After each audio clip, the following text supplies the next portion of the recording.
અમદાવાદ સહિત રાજ્યભરમાં પાછલા 2 થી 3 દિવસ દરમિયાન વરસાદી માહોલ જોવા મળી રહ્યો છે। ત્યારે આજના દિવસે વહેલી સવારથી વાદળછાયું વાતાવરણ હતું અને જેમ જેમ સમય વીતતો ગયો એમ વરસાદી છાંટા જોવા મળ્યા। અને હાલની વાત કરીએ, બપોરનો સમય થયો છે ત્યારે તમે જોઈ રહ્યા છો અમદાવાદ શહેરના અલગ અલગ વિસ્તારોમાં અને એમાંય ખાસ એસજી હાઈવેના અલગ અલગ હિસ્સામાં વરસાદી માહોલ છે એ જોવા મળી રહ્યો છે।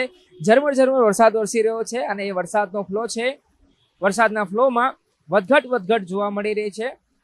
ધુમ્મસ પણ જોવા મળી રહી છે, જેના કારણે વાહન ચાલકોએ ખૂબ જ તકેદારી અને સંભાળીને પોતાના વાહનો હંકારવાની ફરજ પડી રહી છે। એટલે કે વિઝિબિલિટી પર એની અસર પડી રહી છે। વાહન ચાલકો પોતાના હેડલાઇટ એટલે કે આગળની લાઇટ છે વાહનની એ ચાલુ રાખીને પોતાના વાહનો હંકારવાની હાલ ફરજ પડી રહી છે। હવામાન વિભાગ દ્વારા આગાહી વ્યક્ત કરવામાં આવી હતી। એ આગાહી પ્રમાણે અમદાવાદમાં પણ અને રાજ્યના અલગ અલગ જિલ્લા અને શહેરોમાં હાલ વરસાદી માહોલ જોવા મળી રહ્યો છે।